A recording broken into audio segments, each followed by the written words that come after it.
For 30 years, Johnny Carson wasn't just a television host. He was America's nightcap, the last voice millions heard before drifting off to sleep. And now, ladies and gentlemen, here's Johnny. Behind that Midwestern smile and impeccable timing lay a comedic genius who knew something modern hosts have forgotten. True comedy can't be manufactured. It erupts in unexpected moments when everything goes perfectly wrong. While today's hosts chase viral clips with carefully scripted bits, Carson created magic through genuine spontaneity. No, if he does as well as he's done in his other shows, he will die on medical science.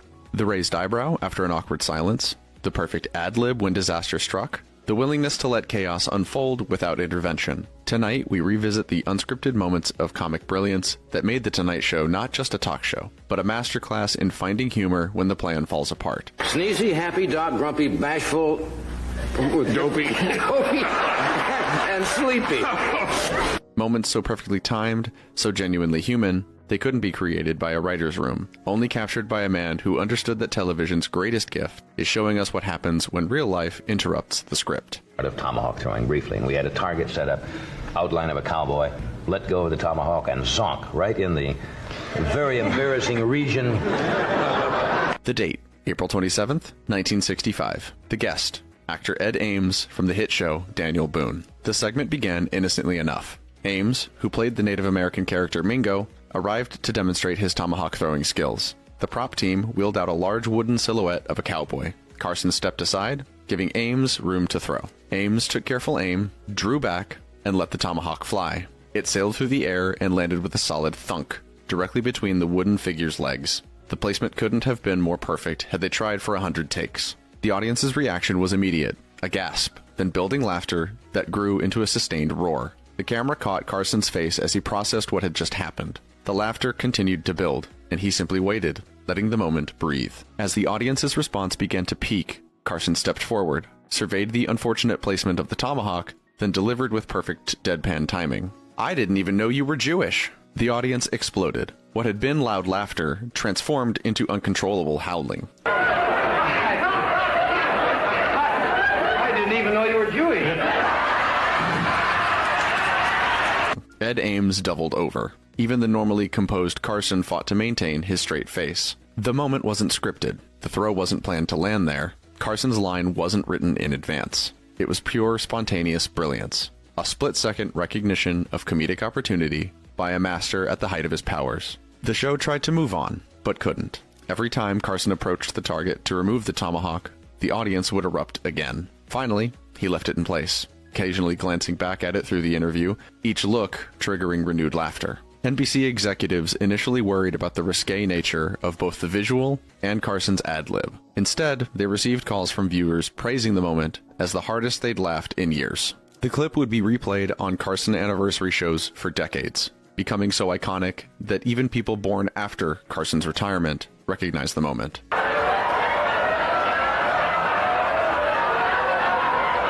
It wasn't just funny, it was a perfect demonstration of Carson's unique gift. The ability to find exactly the right words at exactly the right moment when unplanned comedy struck. But if the tomahawk represented Carson's quickest wit, our next legendary moment revealed something even more rare. The night when television's most controlled host completely lost control of himself. Famous sage, seer, soothsayer, and former joke writer for Ronald Reagan, Karnak the Magnificent. Turban perched majestically on his head, cape draped over his shoulders, Johnny Carson transformed into Karnak the Magnificent, the mystic from the East, who could divine answers to questions sealed in hermetically sealed envelopes. The routine followed a precise formula. Karnak would hold the envelope to his forehead, announce the answer, then open the envelope to reveal the question. The comedy came from the unexpected connection between the two. A linen closet. A linen closet. What do gay Irish guys come out of?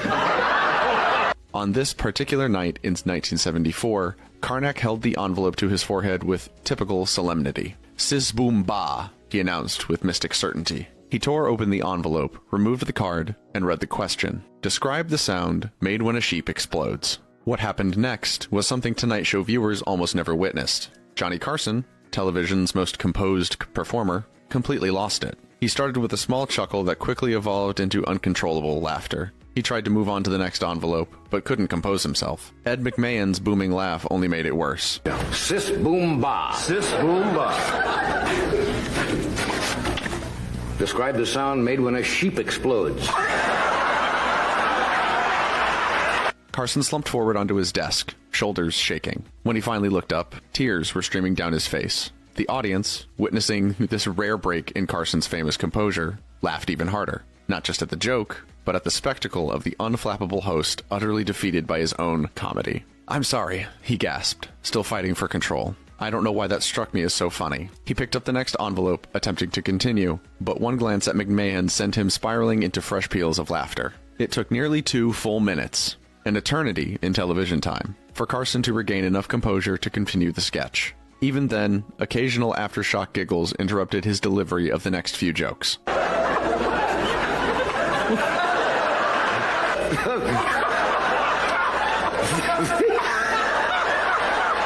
For viewers accustomed to Carson's professional polish, this breakdown revealed something endearing. Beneath the suave exterior was a man who could be ambushed by genuine laughter just like anyone else. The moment humanized television's most iconic figure, showing the real person behind the polished persona. Decades later, comedy writers still analyze why this particular joke triggered such an extreme reaction. The combination of the cheerleader chant with the absurd visual of an exploding sheep created a perfect collision of the innocent and the unexpected. But what made it legendary wasn't the joke itself. It was watching Johnny Carson, master of television composure, surrendered completely to uncontrolled laughter. While the Karnak moment showed Carson ambushed by successful comedy, some of his most memorable moments came from the exact opposite situation, when jokes didn't work at all.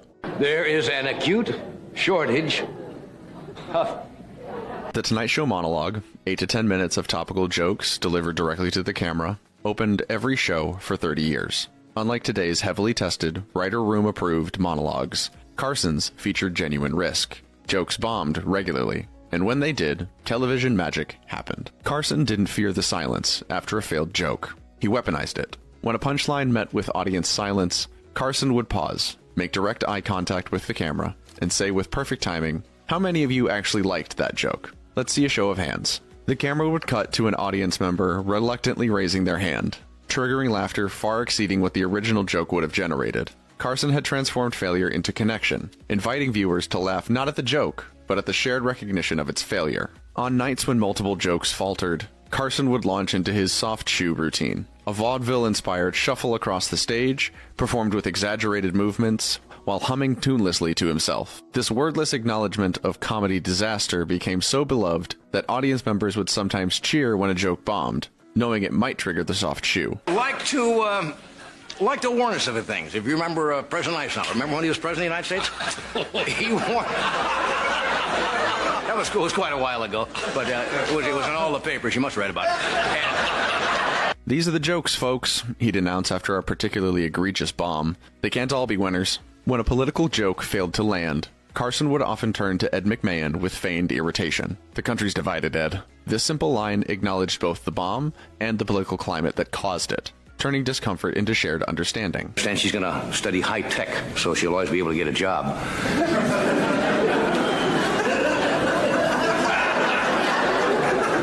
His most quoted recovery line appeared when jokes failed spectacularly. "I'm show business, folks. I'll be here till Thursday. Try the veal." This self-deprecating reference to the Borscht Belt comedy circuit simultaneously acknowledged the bomb while positioning Carson as a working comedian rather than a television star. The failed monologue jokes revealed something essential about Carson's appeal, his willingness to be vulnerable. By acknowledging his misfires instantly rather than pushing through with false confidence, he created authentic connection in an artificial medium. You're in a good mood, we got a good show, and you make up, really. And I've said this before, I don't like to talk about audiences that were here last night. During his final years on air, Carson's joke recovery techniques became so beloved that writers would occasionally plant deliberate bombs, jokes designed to fail, just to watch the master work his recovery magic. These planned failures were kept secret from Carson himself, ensuring his reaction remained genuine. After one spectacular bomb in 1987, Carson put down his cards, walked to the edge of the stage, and told the audience confidentially, "You know, for what they're paying me, you'd think they could hire someone to write decent jokes." The line got a standing ovation. What is it? Distant early morning. Distance early warning. Well, that doesn't make up AWAC, does it? Carson's ability to mine comedy gold from comedy disaster showcased his fundamental philosophy. Authenticity trumps perfection. He understood that audiences connected more deeply with genuine reaction than flawless performance, a lesson many of today's more tightly controlled hosts have forgotten. While Carson's handling of his own comedy failures demonstrated his solo brilliance, some of the show's most memorable moments came when he surrendered control entirely, allowing himself to become the target of comedic attack.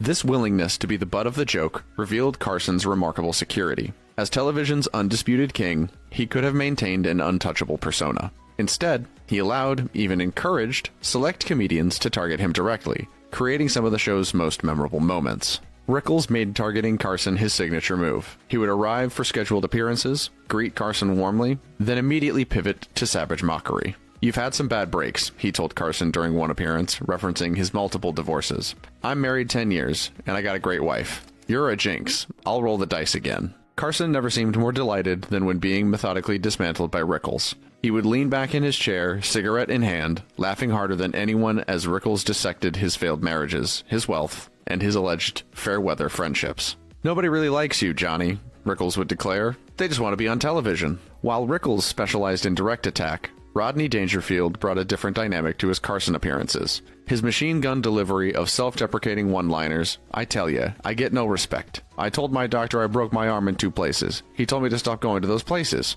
created a different kind of comedic energy. Oh, great. Yeah, Detroit. That's a great place. I'll pick up some plugs and points while I'm there, too, I think. You know what I mean? During these appearances, Carson essentially transformed from host to audience member. He would lean back in his chair, almost disappearing from the frame, giving Dangerfield complete control of the stage. Carson's reaction shots, eyes watering with laughter, occasionally pounding the desk when a joke particularly landed, became the perfect comedic counterpoint to Dangerfield's deadpan delivery. After one particularly relentless set of one-liners, Carson could barely form his next question. "Do you," he began, before dissolving into laughter again. "Do you write all these yourself?" "No, Johnny," Dangerfield replied without missing a beat. "I pay a guy to follow me around and get no respect from me." These comedian appearances revealed Carson's remarkable lack of ego regarding who generated the laughs. Unlike many hosts before and since, he showed no need to top his guests' jokes or remain the focal point. He understood that his audience didn't tune in to see him dominate conversations. They wanted to see him create an environment where comedy could flourish, regardless of its source. This generosity extended beyond established stars to comics making their television debuts. Moments when Carson's reaction could literally change lives overnight.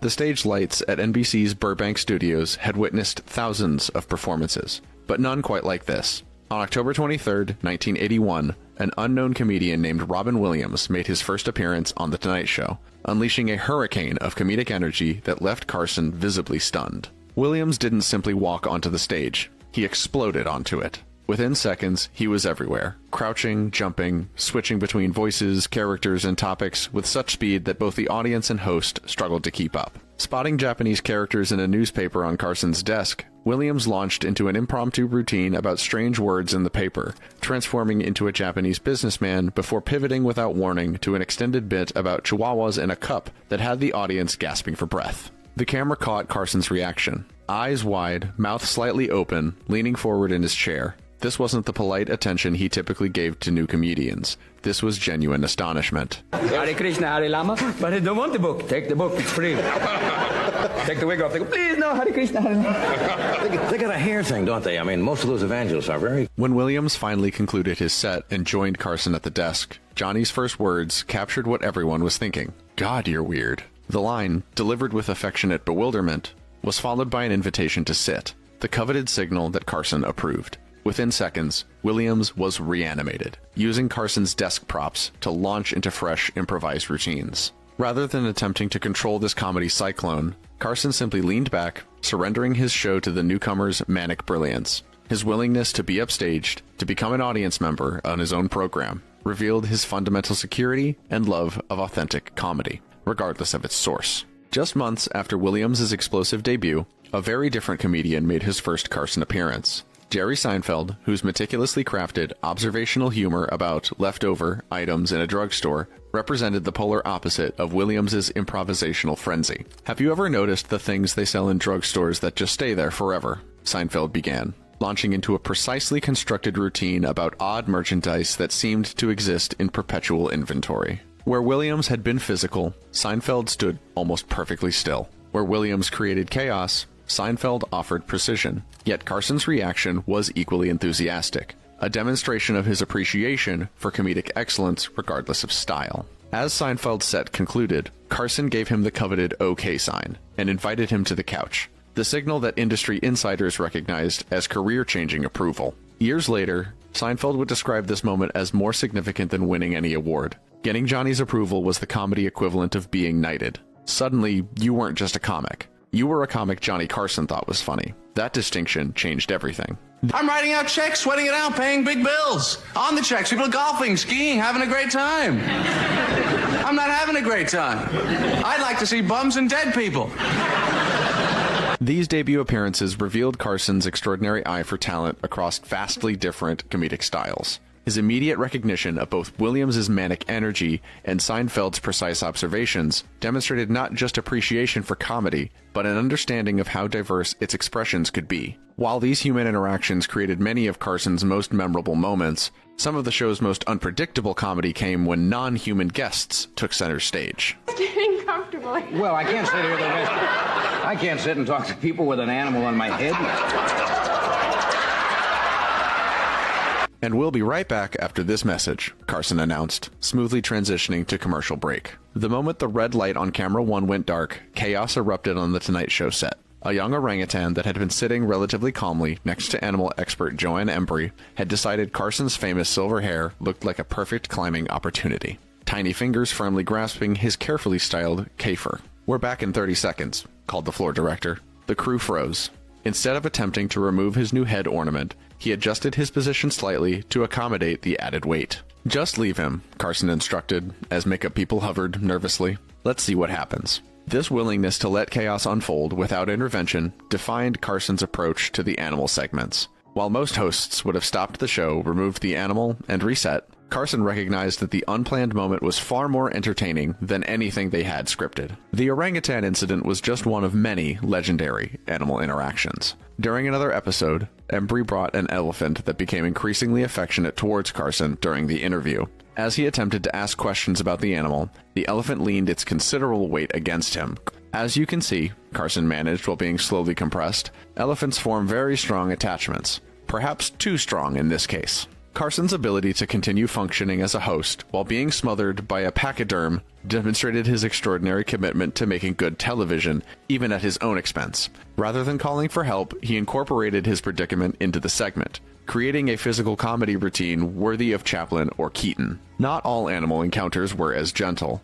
These animal segments revealed Carson's willingness to surrender dignity for comedy, a trait that distinguished him from more image-conscious hosts. He understood that viewers would connect more with authentic moments of chaos than with tightly controlled presentations. "The animal segments worked because Johnny never pretended to be in control," explained Tonight Show producer Fred DeCordova years later. "Most TV hosts try to maintain authority at all costs. Johnny was secure enough to let the audience see him completely at the mercy of a monkey or an elephant. That vulnerability was what people connected with." This ability to find humor in his own predicaments extended beyond the animal segments to become a defining characteristic of Carson's entire approach to comedy. Late in his tenure, Carson interviewed a particularly difficult celebrity guest who had been evading questions with rehearsed promotional answers. After several minutes of this verbal dance, the guest made an especially outlandish claim about their personal life. Carson didn't speak. He didn't need to. Instead, he simply turned directly to camera 3 and fixed it with a deadpan stare, his eyebrow raised ever so slightly. He held this look for 3 full seconds, an eternity in television time. The audience erupted. They recognized this expression immediately, the Carson look. It was his silent communication directly to the viewers at home. "Are you hearing what I'm hearing?" No words were necessary. After 30 years, America knew exactly what that look meant. It created an instant connection between host and viewer, a shared recognition that they were both witnessing the same absurdity. Carson's repertoire of nonverbal comedy extended far beyond this signature look. There was the slight tie adjustment, a seemingly nervous gesture that signaled to the audience that something uncomfortable had just occurred. Like a poker tell deliberately revealed, it invited the viewers to share in his reaction without explicit commentary. When a joke or interview went slightly awry, Carson would often drum his pencil rapidly on the desk. This rhythmic tapping, accompanied by a slight smirk, acknowledged the awkwardness while simultaneously diffusing it, transforming potential embarrassment into shared amusement. After a particularly awkward guest moment, Carson might perform an exaggerated sip of water from his mug, a beat of physical comedy that allowed tension to dissipate while he formulated his next question. These silent techniques weren't just entertaining, they were masterclasses in nonverbal communication. Carson could convey complex reactions, skepticism, disbelief, amusement, confusion, with the slightest adjustment of his expression. Each tiny gesture had been refined over thousands of shows into a precise comedic tool. Johnny's face was more expressive than most comedians' entire routines, observed comedian Jerry Seinfeld. He could generate bigger laughs with an eyebrow than most comics could with their best written material. Carson's physical comedy extended beyond facial expressions to full-body reactions. When truly shocked by a guest's revelation, he might execute his famous desk slide, physically pushing his chair backward while maintaining perfect deadpan eye contact with the camera. For truly outrageous moments, he'd perform a subtle spit take. Not the exaggerated spray of vaudeville comedy, but a perfectly timed, barely perceptible reaction that somehow made the moment even funnier through its restraint. These nonverbal techniques created a level of intimacy with viewers that transcended traditional host-audience relationships. After years of watching Carson, viewers felt they could read his mind through these small gestures, creating the sensation of not watching a television performer, but of sharing reactions with a familiar friend. Johnny didn't need punchlines because he had turned his entire physical presence into a comedy instrument, noted comedian Ellen DeGeneres. He could play that instrument with the precision of a virtuoso, hitting exactly the right note for any situation. This physical vocabulary became so established that Carson could subvert it for additional comedy. Occasionally, after a genuinely shocking celebrity revelation, he would maintain complete deadpan composure, deliberately withholding his expected reaction. This absence of response became a response itself, often generating bigger laughs than his standard reactions would have. In his final years on air, Carson's physical comedy became so refined that he could generate massive laughs with the subtlest movements, a microcosm of his entire comedic philosophy that less is often more.